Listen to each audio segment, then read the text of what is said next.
and also include other people in the provinces and Filipinos also globally and be part of the conversation. So in closing, allow me again to quote Director General Bokova, "Failure to meet this need is a waste of human potential and economic power. Youth skills have never been so vital." End of quote. Allow me to respond to her. In your behalf, yes, failure is not an option, as the saying goes, but more importantly, success is a choice. Today, you and I, right here, right now, consecrate and manifest that choice. Once again, welcome everyone, and we look forward to a fruitful two-day forum as we strengthen our partnership to achieve education for all. Thank you.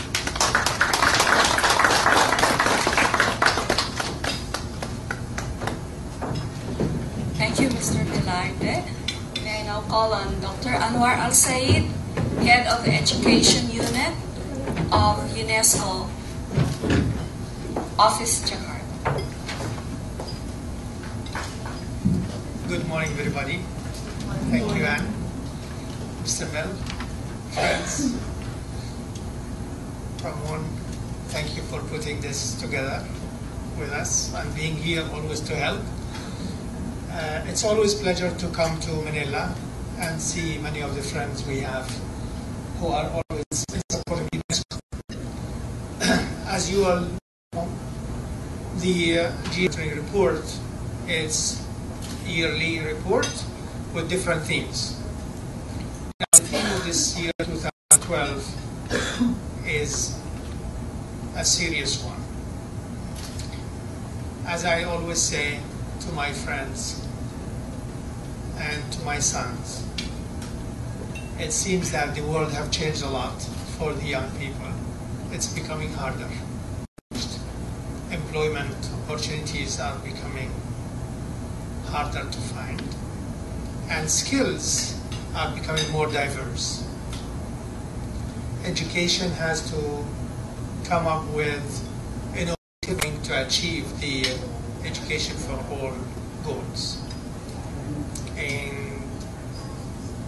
In this hemisphere, we found that mostly China is going to achieve the goals.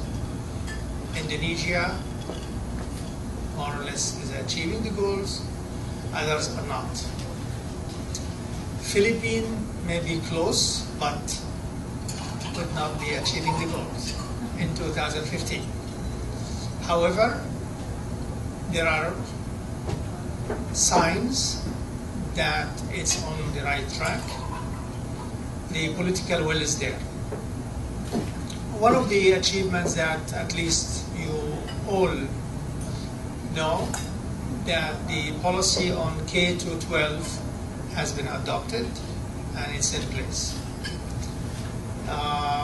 Without going into the pros and cons on this, but definitely it's a policy that is going to put more Filipinos in a better position for the future.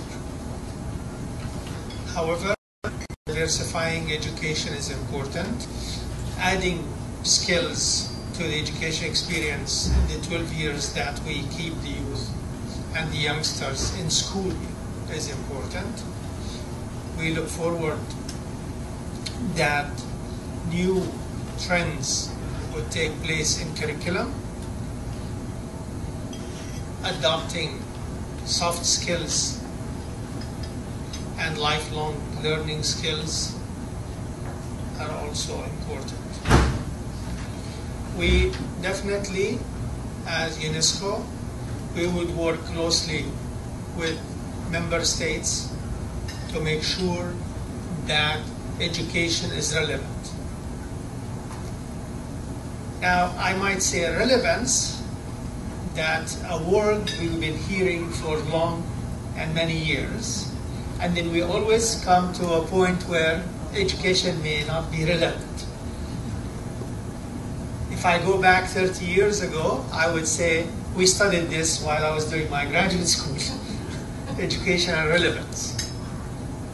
And sometimes we feel it's relevant, and then we end up with non-relevance. Now, it is the obligation of the state, the obligation of the institutions, that the rights of the child for education is served through thorough and relevant education. And now, with the changing world, when we talk about relevance, we talk about skills that would enable youngsters to gain proper employment and to get access to lifelong learning and access to economic well-being. And this is the challenge that we're facing. Now, by going through the Global Monitoring Report on Youth and Work, we will see where some countries are providing the right skills or providing youth with proper education, and some countries are not. We would know that this has lots to do with poverty as well. Alleviation of poverty has to do with work, has to do with youth skills into the labor market and being able to access labor market at different levels. I'm very happy that we know that there is a vibrant labor market in Southeast Asia, that youth can be mobilized cross borders, but we have to make sure that youth cross-border for employment is for their well-being rather than just a need to find a job, where they might be involved in economic sectors or employment sectors that are not relevant to what their aspirations are.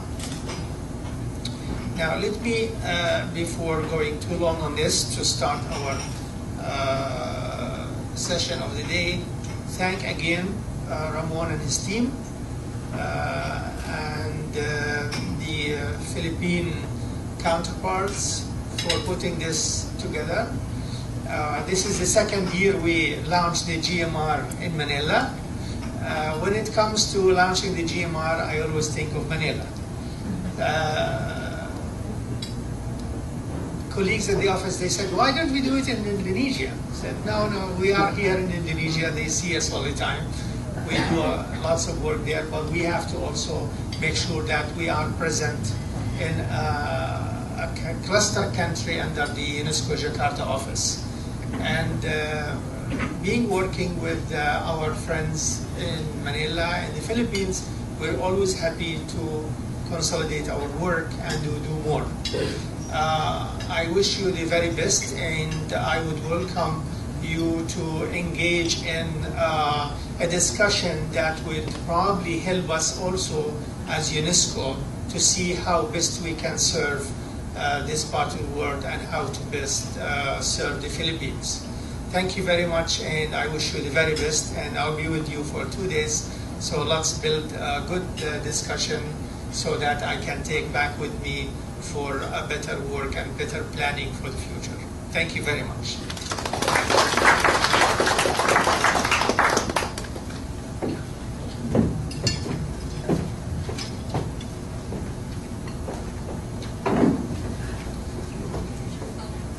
We would like to recognize Ambassador Preciosa Soliven, who's graciously joined us this morning. She used to head the UNESCO National Commission of the Philippines, serving, I think, for more than 25 years. for more than 25 years. Okay. Thank you, Dr. Anwar. We will be hearing more from Dr. Anwar this afternoon. And now that we've been properly welcomed, Mr. Ramon Tuazon, President of AIJC, will now give us an overview of the forum launch.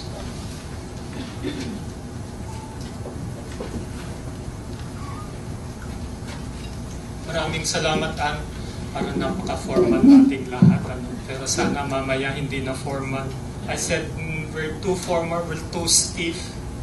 Right? So I'll try to be less formal by walking around.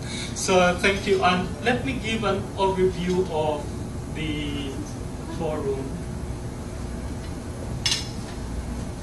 Why we are here, what are topics to be discussed, and so on.